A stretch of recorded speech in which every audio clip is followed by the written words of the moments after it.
colloquial intro for YouTube? Do you think that worked well or not? I wouldn't have said it worked. It didn't work. It didn't work badly. It didn't work badly. It didn't work Maybe well. this should be the colloquial intro for Yeah. YouTube. I don't know. People are going to listen anyway. Croeso. Hello. Welcome to Rob, Ryan, Red, the Wrexham podcast, the Championship Wrexham podcast, brought to you by Red 10 People Development. No, it wasn't a dream. Wrexham really got promoted again, and then they did it again. Wrexham are in the Championship. I can drink a Wrexham lager today. The hangover is past. On today's show, we will take a look at our trip to Lincoln on the final day. Could there be some farewells? We're going to talk about our team news, the team selections we'd go for, and maybe just look back briefly on the season before we look ahead in future weeks to what promises to be another exciting season in the year to come. All that and more on today's show.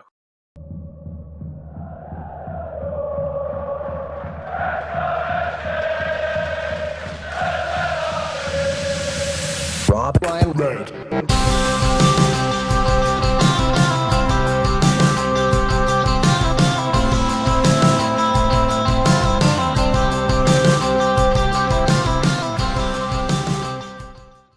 So, Nath, yeah, how are you doing? It's been crazy, hasn't it, the last few days? Yeah, I decided that, we're going up a division, kind of need to clean myself up. So my glasses are sparkling clean. I get so many comments, Rich, on the YouTube about how dirty my glasses look. So they're nice and sparkly clean. Had a shave, had a haircut. I'm feeling good. How are you doing? Better than last week. I'm feeling very good. I'm feeling like I've had some sort of spiritual awakening. All this stress and anxiety has been lifted off my shoulders. And the sun's shining. I know by UK standards, it's been a heat wave. I know if we say that to sort of our North American, Australian listeners, they'll be like, what, 23 degrees Celsius and you got your shorts on. Yeah. But I've basically regressed to being a child again. Every day this week, I've just worn a Wrexham shirt everywhere I've gone. And I wear one for the podcast anyway because I need to get my usage out of them. But I've never been so happy and joyous to say I'm a Wrexham fan and we're coming to a stadium near you very, very soon. Yeah, I can't believe it. How many times have you watched the highlights back? Yeah, I've specifically watched that Sam Smith goal back. And just when I thought I was the second goal, and just when I thought I was done with that goal, I was scrolling through TikTok and his girlfriend had posted loads of pictures. And to be fair, they were just off her camera roll previously on seeing pictures of him on the pitch and with Ryan and Blake Lively and things. And then I thought, well, this is a good excuse. This is as good an excuse as any to go rewatch that second goal. So, yeah, I just love him. What a bloke. I mean, I love all the lads, but like Sam Smith, I think to come in, when I was thinking back to some of our January episodes and all the podcasts really, and all the people on Twitter were saying, we need goals, we need to do something and to get somebody. And while there's been so much negative discourse around Rodriguez, I think we're overlooking the fact that there should have been a lot more positive discourse, even more than there was on Sam Smith, because my sister actually texted me and said, this is the man to thank, really, for getting you over the line at key points. There have been others, obviously, but we needed goals. He delivered them. What was it, 7 in the end? And so, yeah, love him, basically. I was going to say, if you're doing one of these sort of unsung hero of the season awards, oddly, it could kind of be him, because without his goals, you probably don't get over the line or finish as high up as we did in the end. And yeah, they're all my heroes this season. Yeah. There's not a dud among them. They've all done their part. They've all got us there. And yeah, it's there. Wrexham are second. We don't have to look at tables. We don't have to look at form guides. We don't have to look at permutations. Whatever happens this weekend, who cares? Win or lose, we're on the booze. If we draw, Nathan Salt's on the floor. I was going to say that this is typical Wrexham now. And nothing Wrexham have done, but because it's Wrexham that have done it, it's now lame or tacky or woke or whatever you want to call it, that everyone was ripping into Wrexham for celebrating the second place trophy, which is not a new thing that Wrexham, they haven't created one, but everyone's like, wow, classic that they've had a trophy made. These Disney guys have had a trophy made, as if that hasn't already existed for years and years and years. And I couldn't resist, Rich. I know sometimes I'm usually just nice and straight back everything on social media, but I couldn't resist when I saw that post that I think Transfer Market did that said Wrexham have only spent €6 million in the takeover, over the entire takeover in the past 5 seasons, whatever it was, 4 seasons. And and I put something like, but Wrexham have outspent everybody, question mark. And then all the comments were from like Birmingham fans and fans in the Championship saying, show us the wage bill, you coward.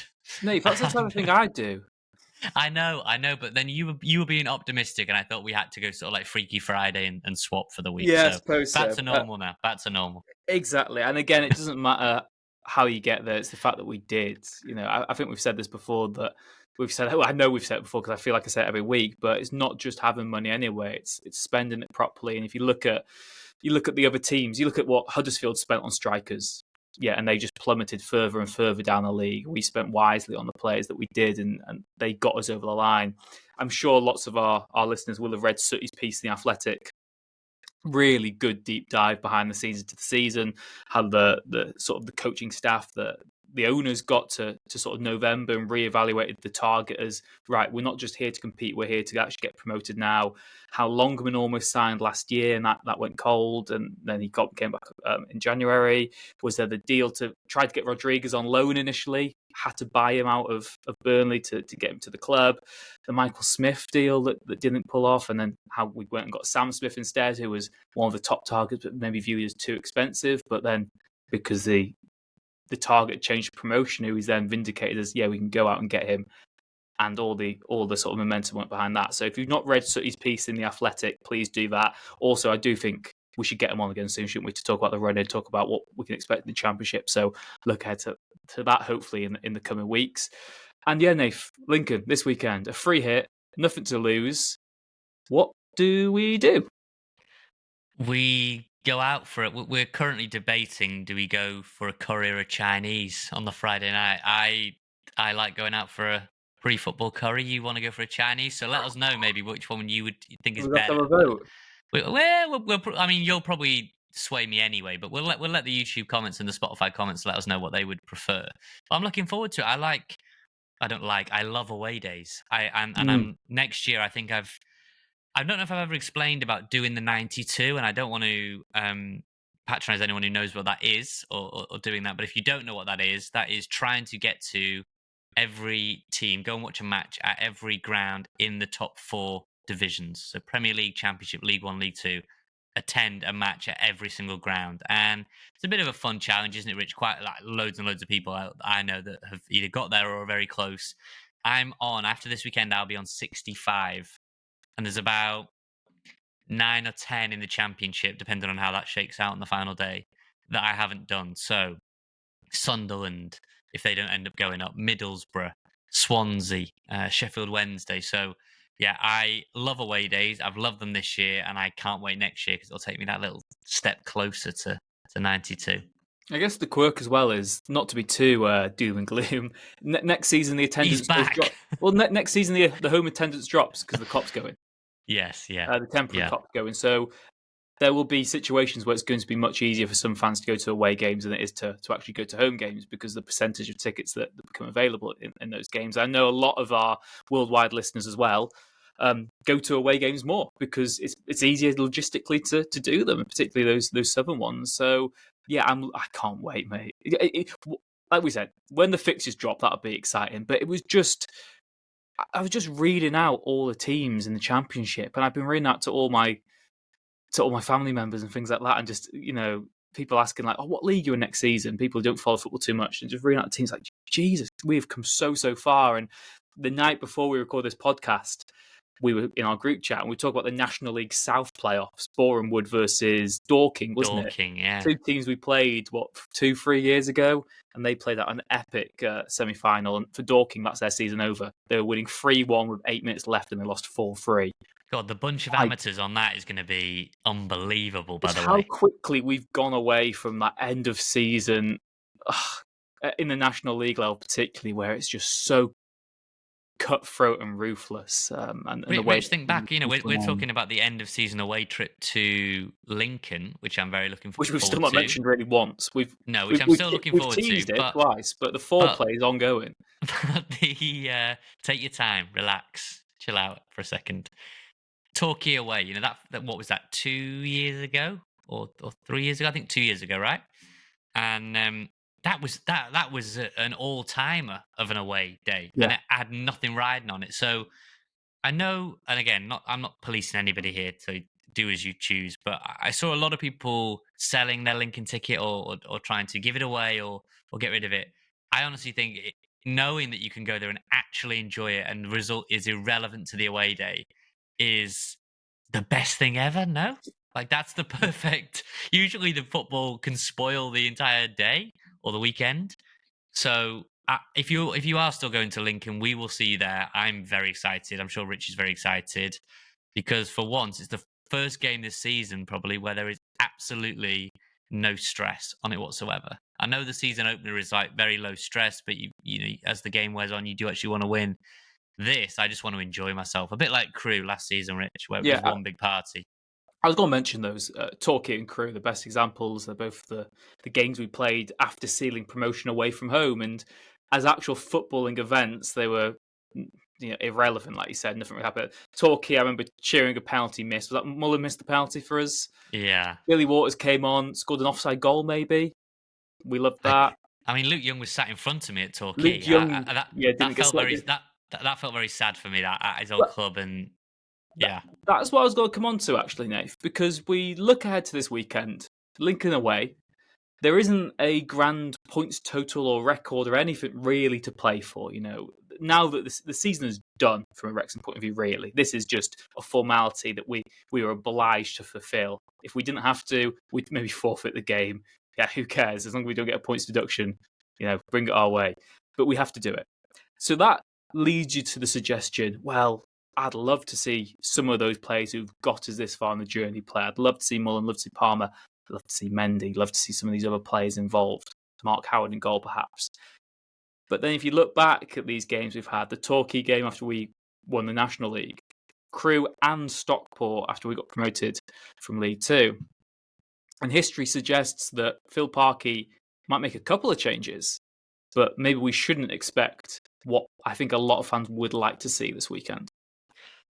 I was having this conversation with my parents, and I I don't think the conversation. I don't think I want the conversation to be what we think Parky will do. It's simply more of a case of what would you do? What do you want? Do you see it as Mullin? We're specifically talking here mainly about Mullin and Palmer. Mm. I know you said Mendy and Howard and to a lesser extent Boyle and people like that. Specifically Mullin and Palmer, who without them you don't make it up to League One. They've been integral to get you here, to which they've given us the springboard to which we've gone on and dropped them. And so the question really is, do do they deserve, and that's a bit of a weird word in football because you just get selected or you don't. Do they deserve to play based on what they've done historically? And is that sort of the least we could do for them? Or do you go, look, players move on from clubs all the time, clubs move on from players all the time. Thanks for the memories, but you aren't really part of it anymore. And to give you a kind of pity run out, is it more insulting than endearing, if you know what I mean? Yeah, it's a really complex debate, and I think the quirk here, there's two caveats basically. One is Palmer and Mullin have not only contributed to the rise, particularly in the case of Palmer, he contributed massively to this campaign, and he was. You forget how genuinely I thought he was amazing for the first 3 or 4 months because I thought his level was League Two. He came to League One and he did so much dirty work, so much stuff I didn't really think that he did. I know he's got this sort of workman-like reputation, but the amount of effort he was putting in, the quality he was bringing to the side, and carrying a team for months and months, he deserves massive, massive respect. And then, like we said, the other quirk is Mullin basically, for some fans, will have scored goal of the season in one of these, 26 League One appearances he had. I know he didn't score many goals, but one of them was arguably the goal of the season. No, we know it was Marriott's, but for argument's sake. The other element that I was going to say to this, though, which has slightly just gone out of my head while I was making my point. So I'm gonna have to briefly take a pause here. If you want to come in on that, here we go. I've just remembered it. By playing them at Lincoln, is that not almost confirmation that they would both then be saying goodbye in the summer when they're both under contract as well? But then we're just going to play devil's advocate with each other here because then I could say, does not playing them in a quote unquote meaningless game really solidify the fact that I don't want you when it matters, and I don't want you when it doesn't matter either. I don't want you in either scenario. There was a recent reserves game where Mullin did not play in that game, Mm. and I think that didn't raise So many eyebrows how because would it's he a be fit to reserves play at game. any League One? Is that not undermine the competition entirely then if he's Right. not fit? But it's a game where neither team has anything to play for. Basically, no one's going to move up and down. I don't think. I'm not sure of the exact table, but I before we maybe delve deeper into what we think should happen in terms of do Mullin and Palmer deserve it? I put out a poll on our Twitter page, on our X page, that said, quick one as we're recording our regular Thursday show in the next hour, which we are right now. Who would you start in attack? And I offered 3 options and then an other. So I said Smith and Rodriguez. I've got 13.1% of the vote, Rich. So that'd be your first choice strike force. I said Mullin and Palmer. That got 74% of the vote, 73.9. And Smith and Marriott got 8.1% and others. And some of the comments below, I'll read a couple of those out. Jonah Devitt said, I'd love it to be a farewell to the old guard, but I don't think Parky rolls like that. Claire's put Smith and Mullin. GRARVR said Smith and Mullin. Canadian Red Dragon said, if it's going to be a final game for Mullin and Palmer, I'd love for Parky to give them a grand farewell. Couple more. Jerry Riley said, would love Parky to bring on Mullin and Palmer towards the end of the game so the fans can show them some love. David put, hopefully Mullin and Palmer, with both of them being substitutes so the fans can give them a stable send-off. It's pretty obvious neither will be here next year. Hopefully they can both find the right move. And then a bit more of a maverick one. Sam put Mullin and Ashfield up top and Callum Burton in goal. It'd be nice to give Ashfield a game after impressing in the cup. And if Super Paul Mullin doesn't make the squad, is this the end for Super Paul Mullin? There's nothing on the line. If we get thrashed, it's fine. Give that lineup a shake-up. Give players minutes, rest, and opportunity.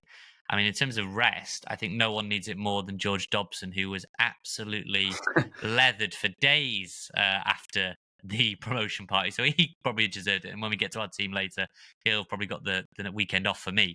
But come on then, Rich. Fair, unfair? What do you think should happen before we maybe say what we think will? What do you think should happen with Mullin and Palmer? I'd like to see them both in the squad.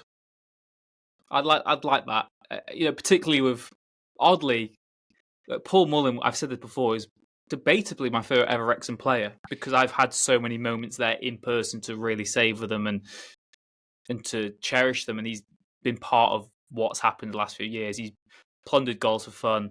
That we had this debate actually the weekend after we got promoted. We might never see another Wrexham player for a long time score 100 goals for the club. Certainly not as Easily, quick yeah. as because the turnover at different levels to score 100 goals is ridiculous.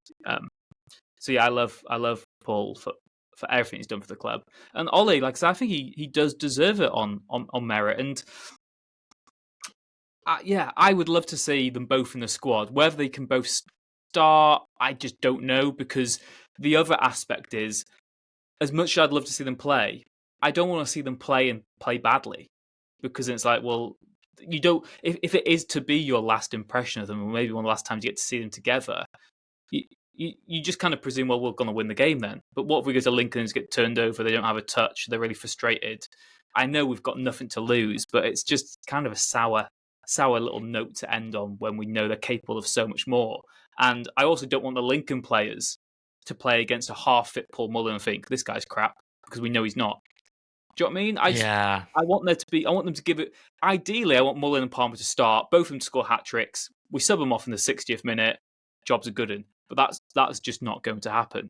So I'm really torn. That, like I said, there is no sentiment in football. If it was me, I would pick both of them in the squad. Maybe bring them on as subs, because then the result's not on them. Yeah. But yeah, I just think Parkinson moved on from those two a while ago. And, I think there's been a lot of chatter that I think would have probably gone under the radar were it not for a farmer and his daughter, the farmer being a massive Wrexham fan, plastering it all over TikTok that Rob and Paul Mullin had a long stroll, one-on-one, long chat. We don't know the nature of that conversation. We can only speculate, which we're not going to do. But you can make your own mind up on what this long one-on-one chat around secluded area was about. And I can't work out what's more sad if he isn't involved, because in recent weeks we saw him in the away end at Wigan. That will almost certainly make the documentary, you would imagine. And that is coming out. We should say, Rich, congratulations to yourself. You made the trailer of Welcome to Yeah, the Wrexham. trailer, yeah. Happy days. You are famous. Your dulcet tones. Hoping it's the only clip they use of the podcast next I'm series as sure well. Similar that to sounds series 1 where they cut you out entirely. so I had to sign the release form for that. But I would say I can't work out what's more sad if they're watching it from home. You know, they are left out entirely. They get back on the bench. That gives everyone a huge lift in the away end. I think that people are already singing Mullin's name. You heard it in the tech end after the Charlton game. You know, people giving him a huge ovation and cheer, and then he did the 3 fist pumps as he did so often in the full kit. Obviously, when he was playing. I think about it with Elliot Lee as well. I know he's not been on the periphery as much, but he's definitely been sort of scaled back. And has he got a role to play in the Championship? Maybe he's not quite in the same ballpark. I understand that, but you never know. There's lots of chatter about maybe Wrexham need 10 players or 11 players. It's a lot, right? It's a lot. So I think it goes beyond a Mendy and a Mullin and a Palmer. But just on Mullin and Palmer, I don't think either will get selected in the squad, which saddens me. But I think the football club have just moved on from them in their mind, and they've moved in a new direction. And no amount of online critique of Rodriguez or at times McLean or Lee or whatever is really swaying Parkinson. So I have to say I would be saddened but not surprised if they were left out. I guess the only, like you said, I agree that I've just got this feeling that Palmer might be on the bench. I just have. And one of the reasons I think that is because if any player is carrying a knock or not fully fit, there is just no point resting them whatsoever. So, anyone who's played lots of games this season might just be given a bit of a rest if required, just because you don't want any potential setbacks. So which striker are you leaving out then, Rich? So on the bench we had Fletcher, Maria. I mean that is the dilemma, isn't it? But it could be Fletcher's farewell. No new contract quite yet. Obviously he's teased. So I'm assuming that you wouldn't leave Fletcher out because have we seen the last of him in a Wrexham shirt? I would assume he will get a new 1-year deal, and who knows, there might be a hidden clause that we don't know about that the club love to waive later on, as if everybody knew those things existed. But Stephen Fletcher's another one in the mix, Rich. Do you give him a longer outing? Because what if that is the end for him? Like I said, we're saying football's ruthless.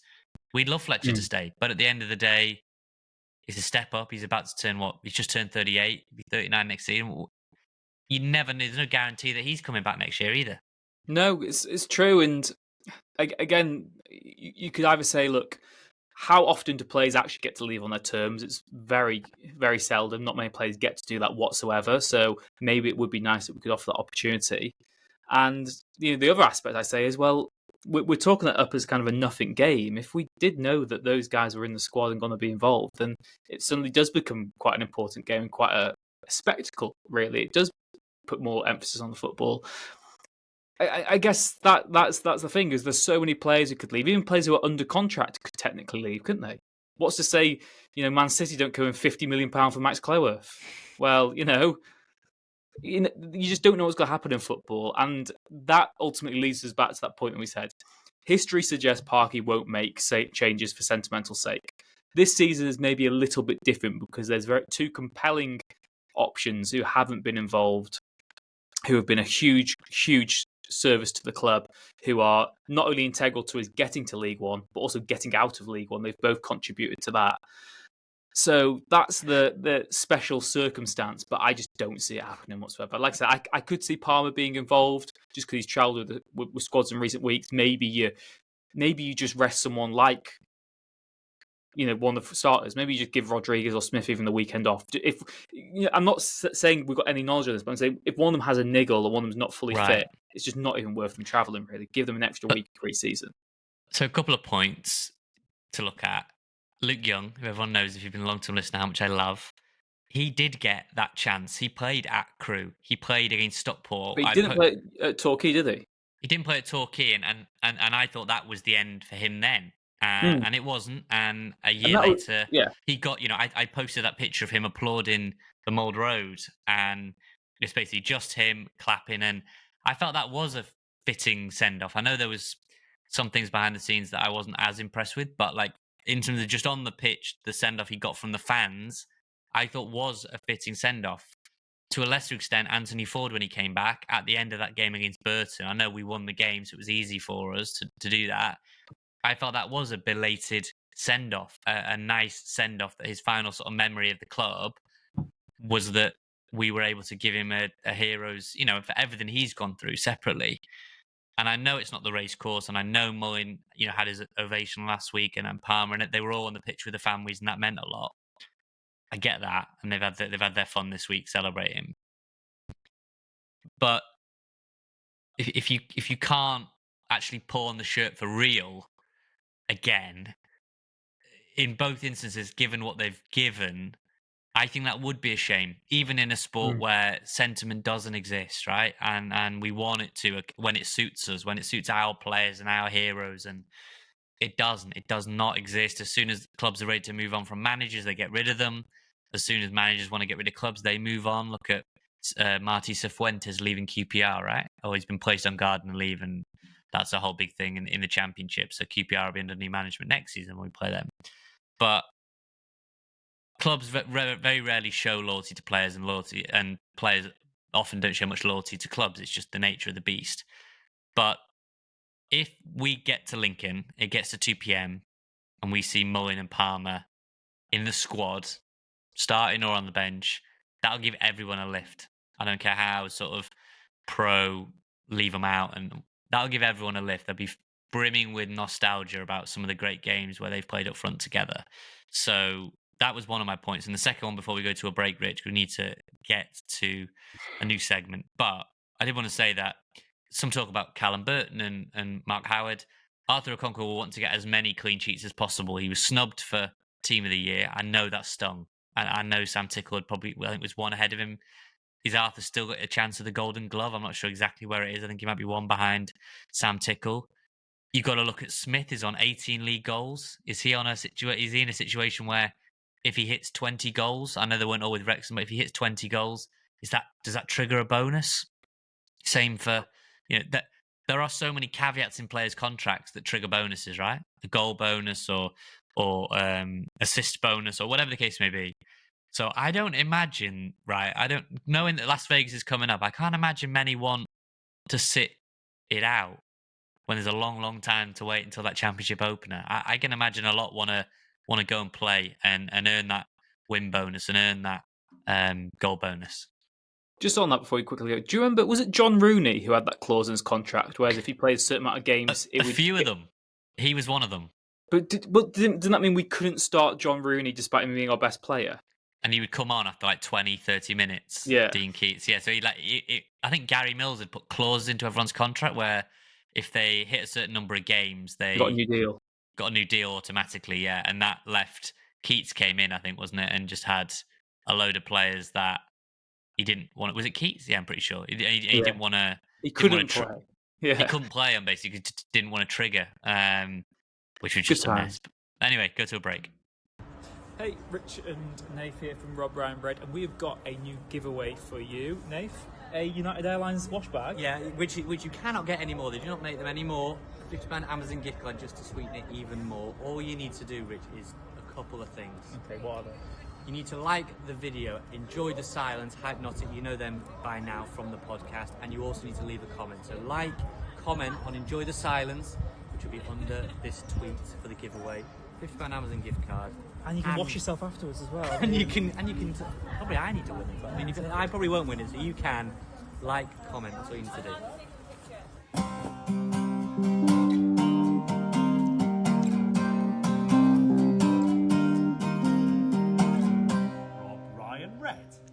Right, mailbag time. Actually, before we got into mailbag time, there was a very interesting report that's been doing the rounds. We mentioned previously, and we've had a Tom on the channel talking about Melbourne and July the 12th and playing Melbourne victory at Marvel Stadium.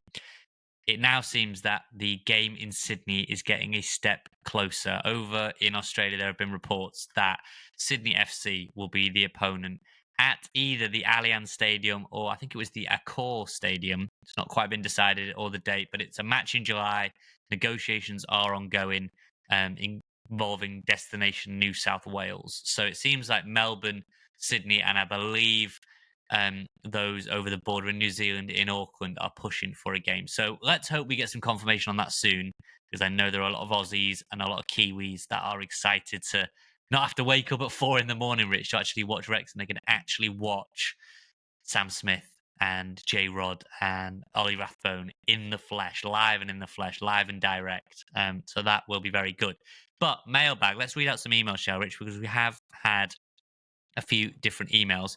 I really enjoyed this one from a guy who put, I thought being a Wrexham fan from the John Neal era in the 60s, I had seen it all.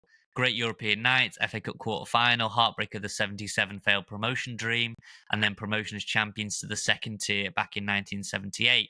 We had Welsh internationals, regular international games at the racecourse, and it was a fantastic experience being a Wrexham fan. However, back-to-back-to-back promotions, each one achieved at the racecourse, has been a cycle of life experience. Fans of my generation are living the dream, and it has been captured by the documentary Welcome to Wrexham and on a weekly basis by your excellent podcast. I didn't add excellent in. That is exactly what Guy wrote, by the way. Your podcast on my weekly fix and the chemistry and excellent analysis are a must-watch. Thank you very much, Guy. I'm excited about the future, and I had a quick look at the championship table, and I see no reason why, with careful investment, momentum of recent success, and a moderate slice of luck, that we cannot be in the frame again to challenge for another promotion. Guy, you're getting me giddy. To the Premier League. Fortune favours the brave. Let's make history which can never be beaten. I've never been a consolidation sort of guy. The achievements of our owners, management, staff, players, and everyone connected with Wrexham AFC has made me so proud to come from the area. I'm a Gresford boy, and to highlight our history with the disaster has been as significant since growing up in the 60s and 70s, when nobody locally discussed this part of our history. Back-to-back promotions is now part of Wrexham AFC. It's our legacy and should celebrate with a logo which should be associated with all our merchandise and kit going forward. And Guy's gone on to say we'd instruct a top PR firm to design this logo. I was about to offer one on Microsoft Paint, Rich, but I'm not sure Guy's going to go for that. He's got big dreams, big budget. And it should just be part of Wrexham's branding going forward. And let's just say, I hope you continue with the podcast over the summer. We will do, don't worry about that. As there should be plenty to discuss, especially who remains in the playing squad on the journey to the next stage. Other discussion points could be a statue for Parky, ? Should Mullin remain? Should we consider Parky the best manager for the future? And do the players need to be upgraded? Thank you very much. He goes on to talk about whether we can get to the Champions League, but let's just one step at a time, Guy. That is, but Rich, could you imagine, I'm envious of Guy too, because he's been able to watch that John Neal era, which I watch clips of all the time, and we mentioned it last week, wasn't it? That it's sort of almost, or maybe in the one just gone about the promotion, where Anderlecht to me feels a bit like a mirage, and Roma and Porto, like it sort of does feel real, but I almost cannot actually envision that happening with my own eyes, just because we've come a long, long way since then. So for people like Guy to have experienced that amazing high under John Neal, crushing lows since then, obviously there's been some highs along the way, but the Arsenal game, crushing lows, and then to see us get back to where we were when he was younger watching must be incredibly special. Yeah, and that's what makes it such a unique story, and it is why people are so invested, because it's not just from a cynical point of view this team that wins every week. It's a team who has suffered, who deserve this. And again, it's not for us to have to do this, but whenever you see these rival fans on social media who are just clueless and so naive and ignorant to our history and what we've been through, we deserve this. We know we deserve this. And there's so many other people now who can enjoy the story, who are part of it, and who are ingratiated in the community and in what it feels to be part of this football club as well. So yeah, these are the glory years as well. That's what we've got to say. And it might never, ever get better than this. And that's why we've got to be so grateful for the journey we're on, and the journey that continues for, at least another season on an upwards trajectory for now. There's going to be highs, there's going to be lows, but just enjoy it. And on, like you said, on the podcast front, we will be doing our weekly podcast across the summer. Hopefully some of them can be, interviews. If there's anyone out there you'd like to see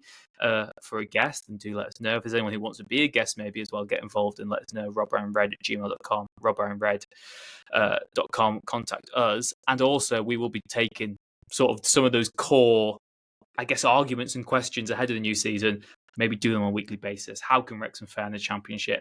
The money required. Is Parky the right man? Who should stay? Who should go? All that stuff. So, yeah, it's going to be a busy summer, even if it's not games. And like you said on the pre-season front as well, this isn't me trying to be in the know intel. So, yeah, if it goes wrong, who cares?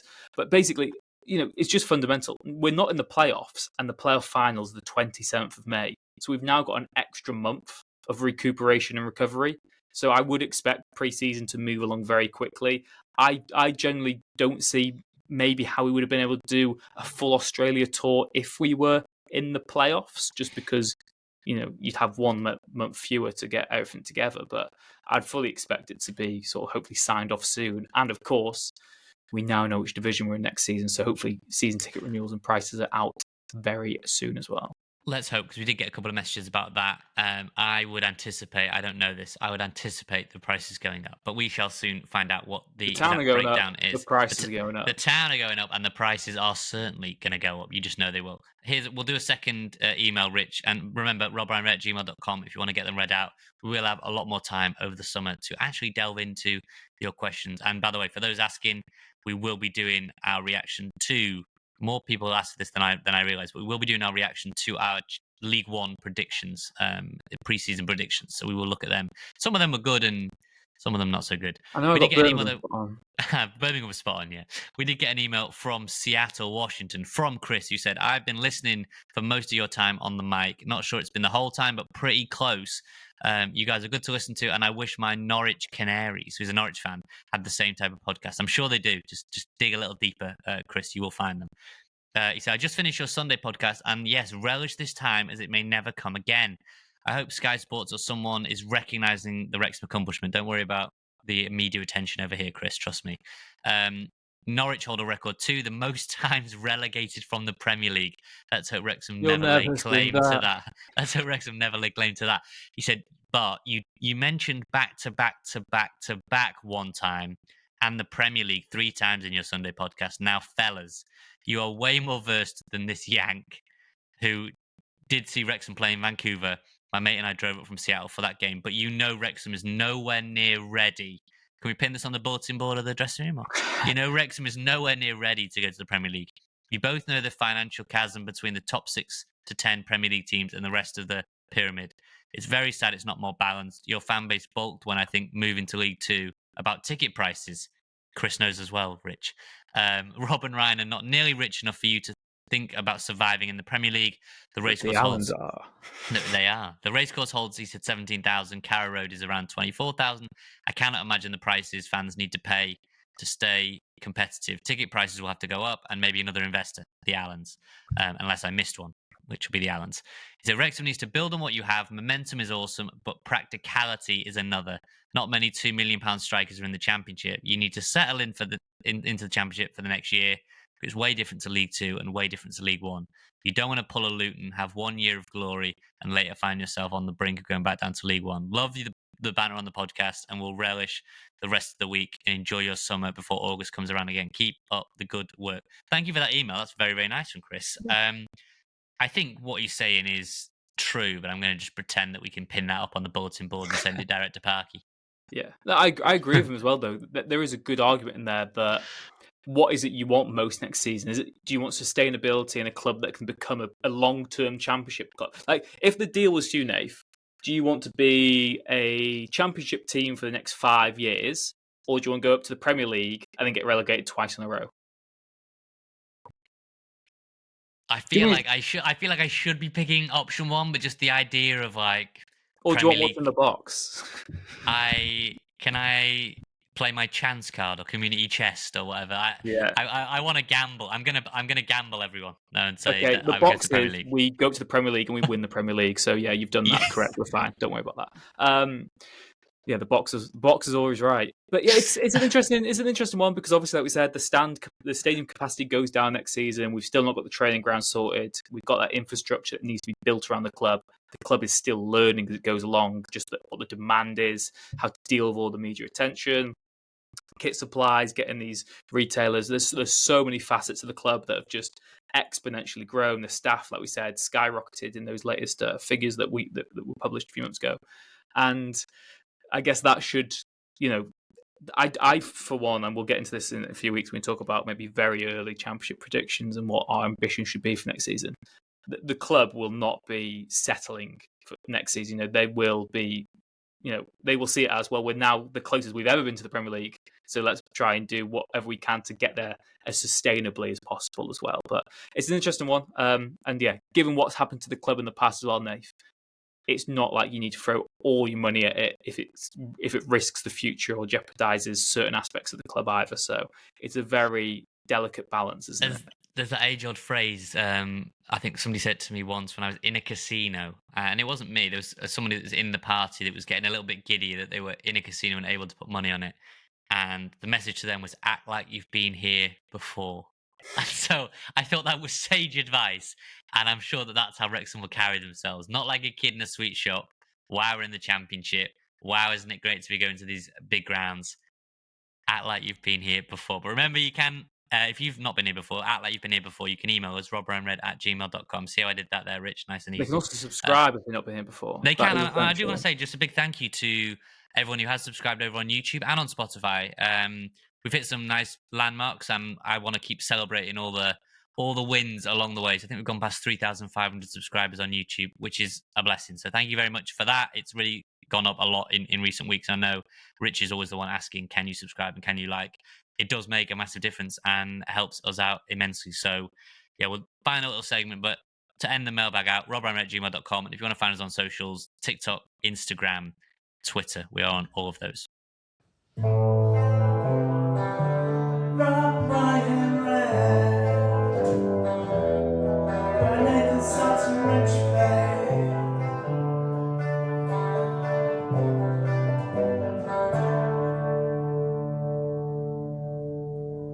Lincoln and Nath, Sinsel Yes. Bank, you said what on last week's podcast? It's where we were officially relegated from the Football League.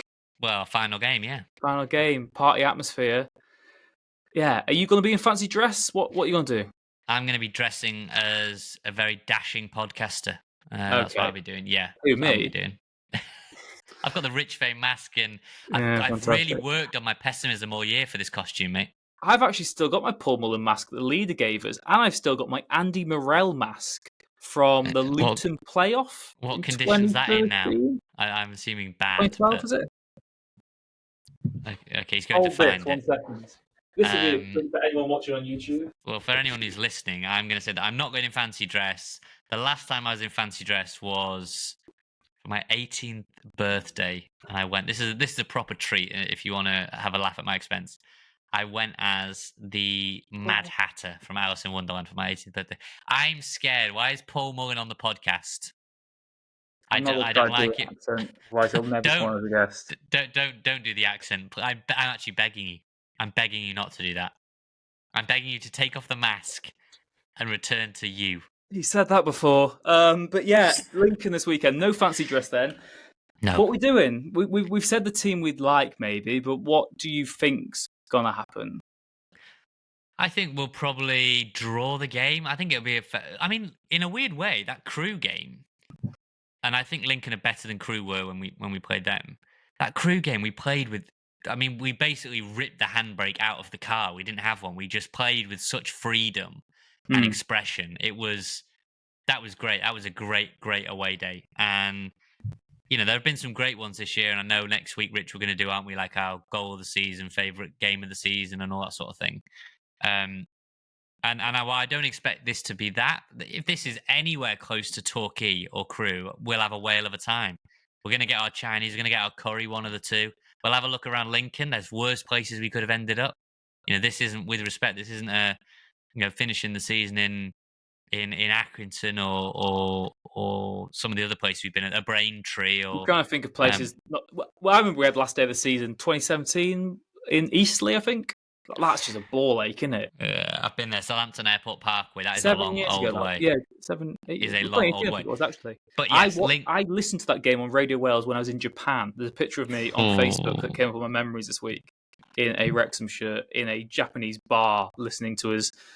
Do we draw with Eastleigh? Do we win? I've not got a clue. Well, I'm looking forward to it. I think the team I expect to be there, I would expect it to be a Conquo.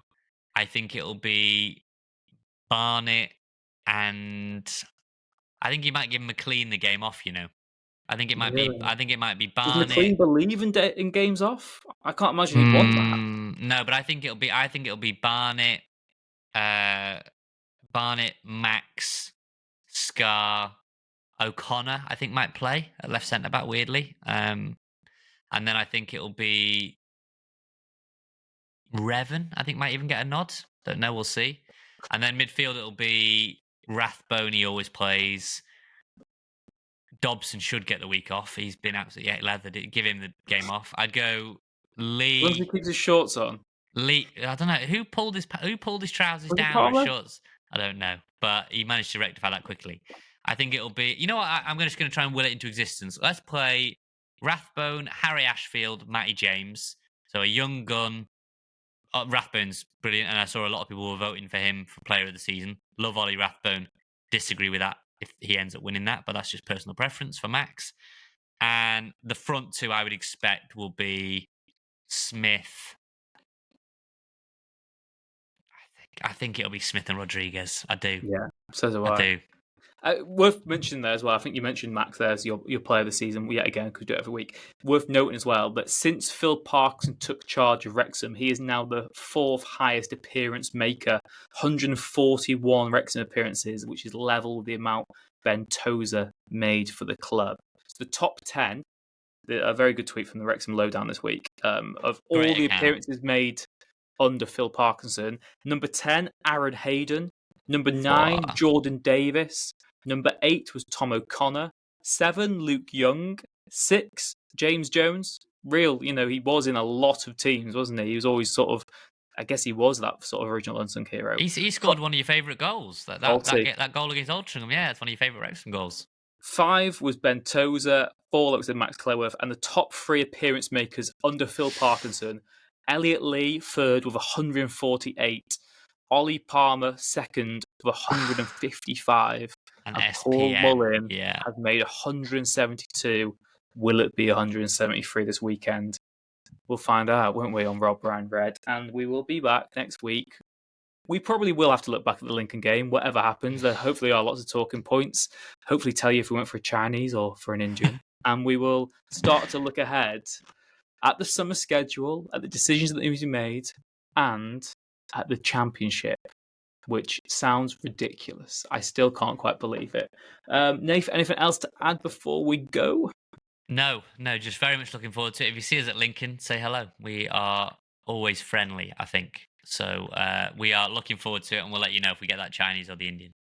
Yeah, thank you very much, wherever you are in the world. Like we said, please do leave a like and subscribe if you haven't already. If you subscribe on one of the platforms, if you go over to one of the others and do it there as well, it really would help, as it's the best and easiest way to give back to the podcast. So apologies to some of you who complained that we didn't get last week's out quick enough. Would like to add that after the full-time whistle, I got absolutely S-faced, got home, was very hungover, then had a shift of work, and then immediately recorded the podcast. So I don't actually know when I could have recorded it any sooner, but we will take that on board. We blame Nathan's me, quit his job basically. as we speak, so Yeah. he will be able to record the podcast all the time. But yeah, thank you very much to all of you. We do really appreciate it. Rob Ryan Red on all the socials, robryanred@gmail.com, robryanred.com. Yeah, anything else? No. Hypnotic, thank you so much for all the support. Red 10 People Development, thank you so much for all the support. We met up with Will, who is Red 10, and he's in the Hypnotic band. And remember, the giveaway is being decided after Lincoln. Enjoy the silence. That is in the description. The competition rule has been for the last couple of videos. It's one of the stings in this video. That will close after the Lincoln game. A winner will be decided. So if you want to win, go over to that video, comment, leave a comment, any kind of comment, Chinese or Indian, whatever you want, Nathan and Rich, whatever you decide. And you can win the wash bag, which is out of reach, but you've seen it, the Wrexham wash bag. And the £50 Amazon voucher as well. Yes. So yeah, a very good prize there. Like I said, that's on Hypnotic's page. Link in the description below. Thank you very much for joining us on Triple R. Once again, thank you, Red 10 People Development. Thank you to Hypnotic. Thanks, though, mostly, not to you, to Mr. Phil Parkinson. Take care, and we'll see you again next time. The Wrexham AFC podcast with Nathan Salt and Rich Faye.